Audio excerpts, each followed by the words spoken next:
The utter insanity that was the housing market in the spring of 2021 is now behind us, and you're probably already seeing the headlines. Sales slump, market flipped, it's ice cold in the Canadian housing market. So what's actually going on? Because we're still seeing a really active market right now. Let's find out on this, your August 2021 Canadian Real Estate Market Update. Hey everyone, welcome back to another Canadian Real Estate Market Update here on Prairie Real Estate. If you're new here, my name is Matthew Pfeiffer. I'm a real estate agent from Regina, Saskatchewan, and I want to educate you all about real estate. The one sentence market update is that the spring market is now past us. It looks like the Canadian housing market is starting to settle back into its more typical patterns, albeit still at a very elevated level of activity. Here on Prairie Real Estate, I'm not just going to read you the press release or quickly skim through an article for you. I want to give you a deep dive into the numbers, what's going on in your real estate market. And I call real estate agents in these markets to ask them, what are they seeing boots on the ground, so that you have that inside scoop as to what's going on. All I ask for in return is, if you like the video, hit the like button. If you want to keep up to date on the Canadian housing market or just learn more on the process of buying a house in Canada, hit that subscribe button right now for me. As always, this video is broken up into specific sections, so if you want to just jump directly to a city, right here in the timeline, you can jump directly to that, as well as in the description. I've got everything broken up by sections. At the end of the video, I want to wrap this up and talk about some of the trends that we're seeing right now in the Canadian housing market and why that matters if you're thinking about buying a house. But before we do that, let's start off with another terrible joke. I don't know if you knew this. I recently wrote a book all about falling down stairs. It's a step-by-step guide. Okay, that one is awful. Somebody put a better joke in the comments below so I can use it on a future episode of Prairie Real Estate. After a record-setting month last month, Regina seems to have hit their summer break. There are 367 homes sold. That is down 4% versus last year, but it is up 34% over their 5-year average, which is 274 homes sold in the month. It's not unusual that we see this slowdown over July and August as people take the time away to take vacations and go to the lake. There are 549 new listings in the month. That is down 1% from last year, but it is up 5% over the 5-year average, which is about 525 homes up for sale in the month, or put up for sale in the month. There are 1,250 homes for sale in the month to start the month. That is up 5% from last year, but it is down 15% from the 5-year average, which is closer to 1,500 homes for sale at this time of year. That means months of inventory Regina is 3.4. So right on that balance of balanced market and seller's market territory, right on the edge there. But this market in Regina is very segmented, from $300,000 to about $500,000, especially in the single family market. We're still very low in inventory and it's still a seller's market, while the lower price points in the condo market are more on the balanced to buyer's market territory. The composite benchmark price did increase, although that pace of increase is starting to slow down. It's $268,000 right now. That is up about 6% from last year. I'm not surprised at all to see this slowdown in the Regina real estate market, as typically July and August are some of the slower months as people go out and enjoy their summer holidays. So seeing that doesn't surprise me at all. And the trend seems to be tending towards the more typical patterns that we see in the Regina real estate market. So slower summer, might be a little bit of a burst of activity through the fall, as we often see. I don't expect to be anywhere near the craziness that we saw in the spring, but don't be surprised if we have a busier than expected fall as people have gone out and enjoyed their summer, kind of taken a break from buying and selling houses, and then all of a sudden as the weather cools off, they decide, hey, it's time to get back into the market. And then the other part of me says, well, it looks like we're starting to get back to more typical patterns, a quieter fall. That wouldn't surprise me either. We often do see prices drop just a little bit in the fall and winter months, so I wouldn't be surprised to see that happen as well this year. In Victoria, there were 835 homes sold in the month. That is down 15% from last year, but it's up about 2% from their 5-year average, which is 820 homes sold in the month. There were just over 980 houses listed for sale in the month. That's down 32% from last year. It is also down 18% from their 5-year average, which is about 1,190 homes that are put up for sale this time of year. Their active listings are about 1,300. This is actually the fewest number of listings for homes for sale to start the month at all this year. It's down 51% from last year. It is down 47% from their 5-year average. Usually they have about 2,400 active listings this time of year. That means the months of inventory in Victoria is 1.5. That is up from last month's 1.4 months of inventory. The composite benchmark price for Victoria is about $830,000, and that is up 15% from last year. While sales numbers in Victoria have leveled off to more typical levels of activity, it's not driven as much by lack of buyer demand, more by lack of buyer choice. There just simply is not enough homes for sale in Victoria. That low level of inventory is kind of creating a logjam of buyers waiting to buy that cannot buy, and that's what's continuing this upward pressure on prices in Victoria. If there were more homes on the market, you'd likely see more sales, but probably a little bit less upward pressure on prices in Victoria. So until you start to see more inventory coming on market, you're going to see these constrained sales and increasing prices in Victoria. It's officially summer break in Vancouver, and we're seeing it in the real estate market with lower levels of activity. 3,326 homes sold in the month. That's up 6% from last year. It's up 19% from their 5-year average, which is about 2,800 homes sold in the month. It's also well ahead of their 10-year average as well. There are just about 4,400 homes put up for sale in the month in Vancouver. That is down 26% from last year. It's down 15% from their 5-year average, which is closer to 5,200 homes put up for sale in the month. There were just shy of 9,900 active listings for sale in the Vancouver real estate market to start the month. That's down 23% from last year. It's down 11% from their 5-year average, which is closer to 11,000 active listings this time of year. And then inventory situation is not getting better. It's actually getting worse in Vancouver, especially compared to the 5-year average. 2 months ago, Vancouver was about equal to their 5-year average for inventory. Last 2 months, we've seen it trend down, and that's going to continue to put pressure on buyers because they have less choice to pick from. The months of inventory in Vancouver is 2.9. That's still a seller's market. It is slightly up from last month's 2.8. That's due to those lower sales, but it is also very segmented like many markets in Canada. There's some areas where it's definitely a buyer's market. Yes, that's true. There are buyer's markets still in very select market segments in Vancouver, mainly in the higher end stuff on the west side of Vancouver, while other places are definitely still strong sellers markets. So it's not across the board. It is still segmented. Some areas you're going to see more activity than others. The benchmark price is $1.175 million. That is up 14% from last year, but we are seeing the pace of price appreciation start to level off. That doesn't surprise me though. That's very typical at this time of year in Vancouver. So we are seeing the burst of activity that was pushing prices up slow down, combined with the typical trends this time of year where we see prices start to level off. And sometimes even in the fall, you see a very modest pullback in prices. It's not like it's going to be 10%. It might only be 1 or 2, but that's what you'd expect to see. As we get into the cooler months in Vancouver, prices cool off as well. Talking with local realtors in the Vancouver area, they talked about how they're seeing their clients and even them themselves are out enjoying the weather and enjoying the summer holidays. So they were not surprised to see this slowdown in activity because people are just getting out, enjoying the time and not really focused on real estate right now. But they do anticipate that they're going to have a busier than expected fall, probably busier than a typical year in Vancouver because everybody just turned their focus away from real estate, and they will come back to that once the weather starts to cool off. So the slowdown wasn't surprising to them. They are worried about the lack of inventory right now when those buyers get refocused on buying and there are fewer houses for them to pick from.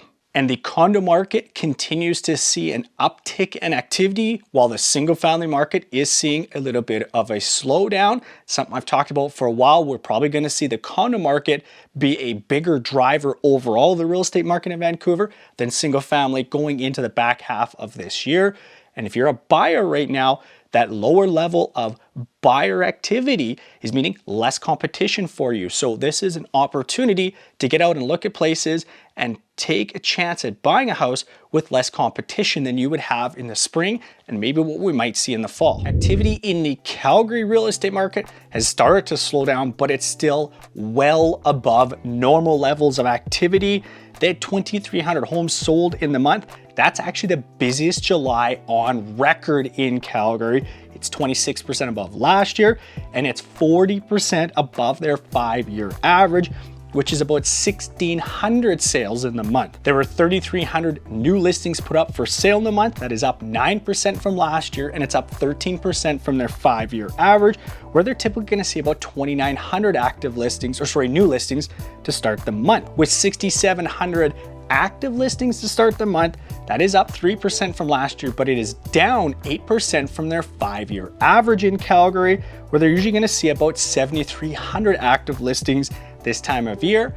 That means the months of inventory is about 2.8. It is up slightly from last month's 2.3 months of inventory. The benchmark price in Calgary is $460,000. That is up 11% from last year, and that is an all-time high. Yes, prices right now in Calgary are higher than they were at the height of the oil boom there. And while the months of inventory looks to be trending to that balanced market, it is segmented. Talking with local real estate agents in Calgary, there's a couple of points they wanted to make. First is that segmented market. The single family market only has about 2 months of inventory, whereas condo style apartments is more like 6 months of inventory. So single family homes would be a seller's market, whereas the condo market is a little bit more of a buyer's market. So it is segmented there, and that inventory levels being lower is causing some pressure for buyers because there just isn't as much choice to look at as they're used to seeing in Calgary. Edmonton was kind of like Calgary, where they did see sales and activity in general slow down, but it's still a very busy month for Edmonton. Over 2,200 homes were sold in the month. That is up 2% from last year, and it is up 19% from their 5-year average, where they typically see about 1,800 homes sold in the month. There were 3,400 properties put up for sale in the month in Edmonton. That is up 7% from last year and 9% from their 5-year average, where they typically see about 3,100 properties put up for sale in the month. There are over 8,000 active listings for sale in Edmonton right now. That is up 6% from last year, but it is down 9% from their 5-year average, where they typically have closer to 8,800 active listings this time of year. That means months of inventory is 3.6. It's actually up from last month's 2.8. It's a little bit deceptive though, because they had a really strong month of sales last month where it wasn't quite as strong this month, but inventory levels are still very low in Edmonton, which is causing that to be more on the cusp of that balanced to seller's market territory. The composite benchmark price in Edmonton is $350,000. That is up 8% from last year. And as we typically see this time of year in Edmonton, you're gonna see sales, listings, and inventory start to slow down. A cooling in the market through the summer is not unexpected in Edmonton, so don't be surprised by seeing this. Also, don't be surprised if there's a little bit of burst of activity in September, October. That's also very typical to see that. But overall, we appear in Edmonton to be kind of trending back to more typical patterns that we see this time of year. Sales in Saskatoon dropped 22% from the previous month and still smashed the 5-year average. That's just how big last month was in Saskatoon. There were 488 homes sold in the month, so that's down 11% from last year, but it's up 31% from their 5-year average, which is only 400 sales in the month. With 750 new listings put up for sale in the month, that is down 7% from last year, but it is equal to their 5-year average, which is 760 new listings for the month. There are 1,440 active listings to start the month in Saskatoon. That's down 6% from last year, and it's down 25% from their 5-year average, where they typically have about 1,900 active listings for sale to start the month. That means the months of inventory though is 2.9, so it's right on that edge between a seller's and a balanced market. Well, that is a little bit segmented, it is up from last month's 2.8. In the single family market, you're gonna see much more seller's market conditions than what you're gonna see in the condo market, where it's more of the balanced to buyer's market conditions in that market segment. The benchmark price in Saskatoon is up 13% from last year. $331,000, but it is down $100 from last month. That doesn't surprise me a ton. We often see in the summer a little bit of a slump in prices, and then through the fall often there's a little bit of a fall off. So this doesn't surprise me, although I thought we'd see this later in the year, not right now. We're gonna have to check back next month and see if that trend starts to reverse again, or maybe we are starting to tail off in Saskatoon for prices for the year. Usually that happens when the weather cools down, but maybe it's starting a little bit earlier this year. Talking with local real estate agents in Saskatoon, the single family market continues to be seller's market conditions with a lot of activity, and that's where you're seeing those multiple offers and overbids is in that single family market segment, whereas apartment style condos and even townhouse condos, there's more balance there. It's more of a buyer's market territory, or at least a balanced market there. And they're not surprised by the slowdown in activity. It's summer. We don't get a lot of really good weather in Saskatchewan, and we've been having a phenomenal summer. Everybody's focus has been on getting out to the lake or enjoying summer vacations. So I also wouldn't be surprised, much like Regina, to see a busier than fall than we would expect or typically have, as those buyers who are taking time off right now refocus their efforts in the fall on buying a house. In Winnipeg, there were about 1,670 homes sold in the month. That is down 11% from last year.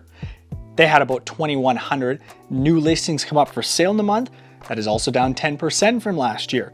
With just under 3,000 active listings to start the month, that is down 34% from last year. Months of inventory is 1.7 in Winnipeg.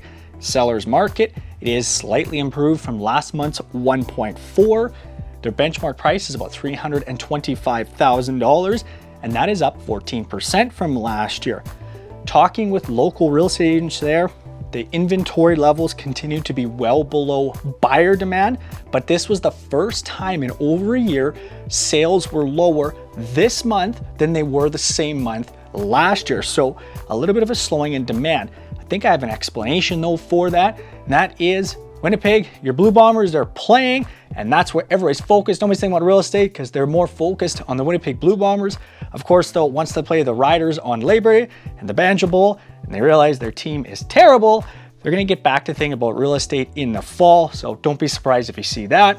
And of course, go Riders. 2 months ago, I was told the Toronto real estate market had tanked. And I saw this month, it flipped. So what is it? Is it hot or is it cold in Toronto now?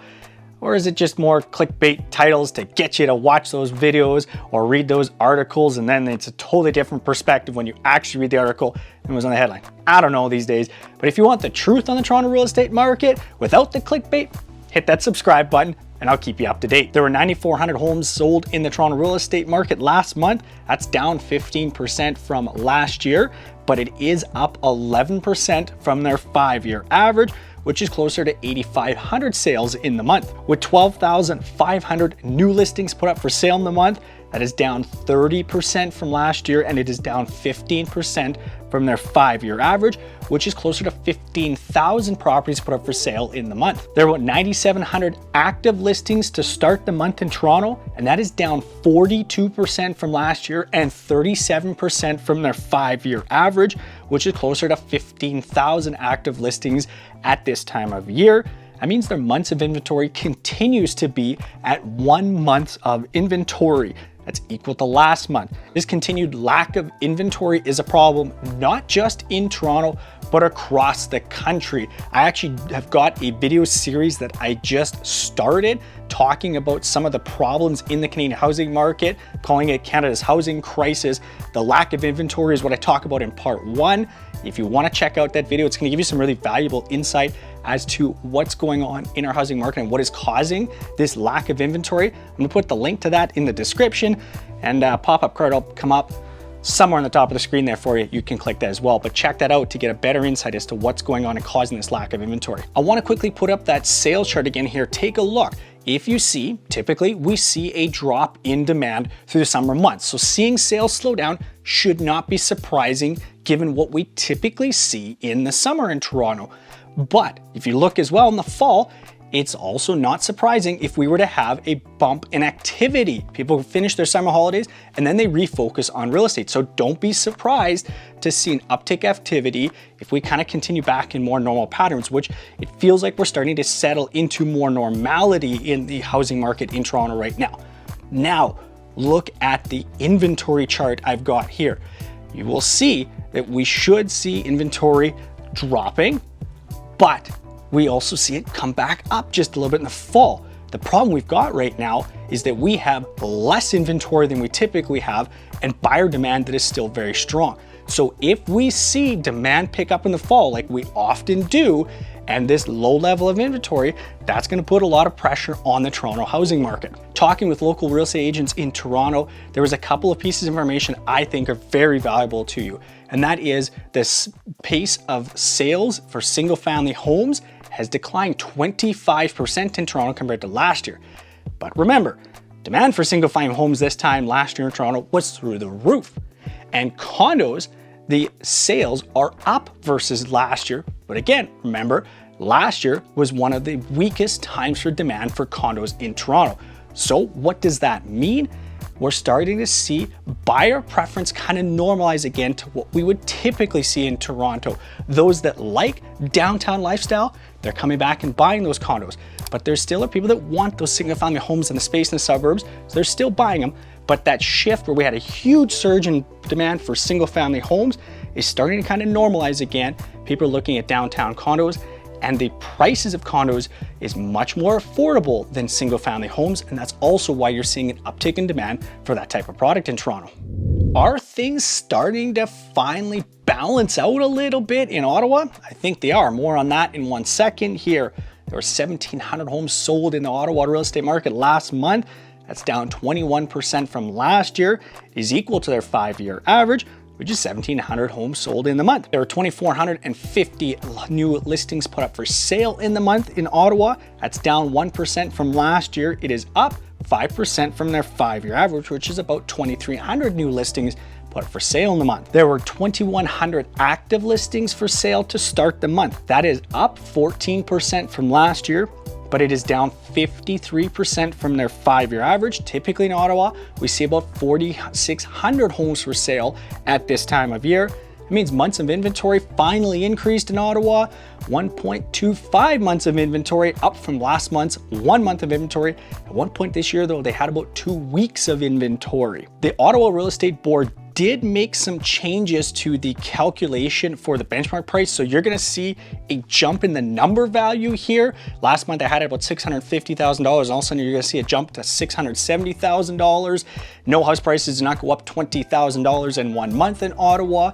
They just rejigged the calculation. The percent change stays the same. The dollar value changes a little bit here. So that composite benchmark price in Ottawa is $670,000, and that is up 32% from last year.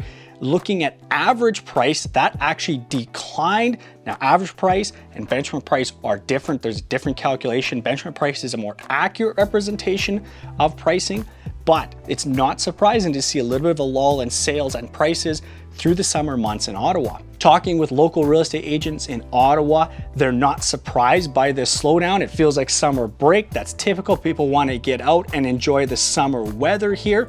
We're also seeing a shift a little bit where there's not quite as much demand for single family homes. There's more demand and more sales in the condo market. That's part of why average price actually declined, because there's more condos selling, which have a lower price point than single family homes.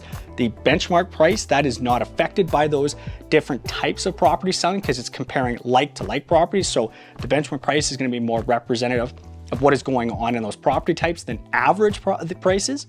They also talked about how sellers maybe need to be a little bit more, not maybe, they do need to be more realistic in their expectations. We're not seeing as many multiple offer situations, and sellers are having to be more realistic in their asking prices as well in the Ottawa real estate market. Prices are dropping in Montreal. More on that in 1 second here. With just under 3,800 homes sold in the month, that's down 30% from last year, but it is up 7% over their 5-year average, where typically there's about 3,500 sales in the month. with 4,100 new listings up for sale in the month. That's down 31% from last year, and it's down 14% from their 5-year average, which is about 4,800 new listings in the month. There were 10,151 active listings to start the month, and this is the first time I have seen the Montreal real estate market have less than 11,000 homes for sale, and Montreal had been oddly consistent with 11,500 active listings pretty much all year round. So now to see below 11,000, the lowest I've ever seen, that's a little bit shocking. That is down 22% from last year. It is down 50% from their 5-year average. They typically have about 20,000 active listings this time of year. Months of inventory is 2.6. That is up from last month's 2.3, but it's still very much a seller's market in Montreal. Median prices are higher year over year, but month to month, they actually dropped in Montreal. Very small percent, couple of percent, but that's surprising to see a drop. I'm waiting on the composite benchmark price calculation. It takes a couple of weeks in Montreal, so I'm waiting to see what's going on there. I think it's gonna be more of the lower priced condos have been selling versus the higher priced single family homes. I think that's what's pushed median price down a little bit in Montreal, but we're gonna have to wait and see. I had it at over $500,000 as the composite benchmark price in Montreal last month. I have a feeling it's gonna be right around $500,000 this month in Montreal, but those calculations typically take about a week or two more after I create this video, so I'll have those updated numbers on next month, but that is still up 20% from last year. Talking with real estate agent in Montreal, it's kind of the same story we've been hearing for a while. Lack of inventory is constraining sales, and that lower level of inventory is more emphasized in the single family market, but we are seeing more demand in condos, and that's partially driven by the fact that single family homes have appreciated so much in price. Condos are the more affordable option for younger first-time home buyers. And while the pace of price appreciation and the craziness, the multiple offers and the insane prices over asking that places were selling for has definitely slowed down. Still last month, over 50% of properties sold over asking in Montreal. The story in the Halifax real estate market continues to be more of the same, an extreme lack of supply. They had 787 sales last month. That's actually down 17% from last year. 945 new listings came up for sale in the month. That is down 12% from last year.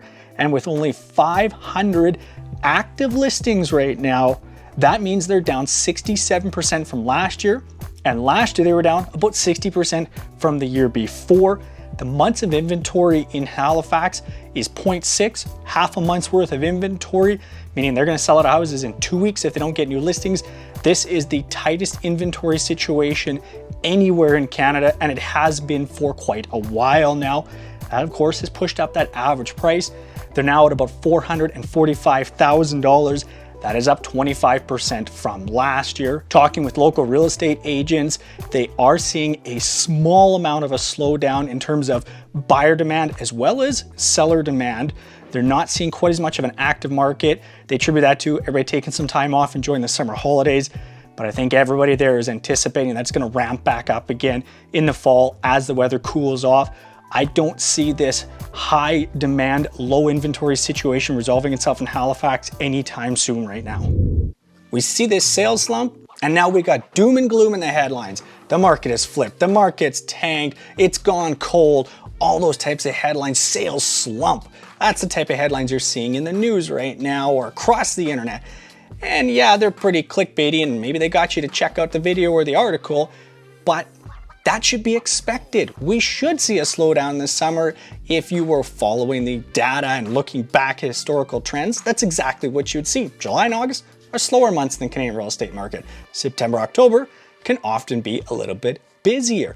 So you as a buyer right now have an opportunity to go out and look at places with less competition, because your competition, they're probably out at the beach right now. So it's an advantage for you right now. If you're looking at properties in June, July, and August, there's probably gonna be less competition. The trend that has me worried though is these low levels of inventory that we're seeing, because yes, we would expect to see the number of new listings and inventory decline through the summer, just like buyer demand, but the drop has been more significant than we would expect to see, and it's been more significant than the drop in buyer demand. So there's less inventory than we would expect to see. Basically, across Canada, there's less than 3 months worth of inventory, which means it's a seller's market.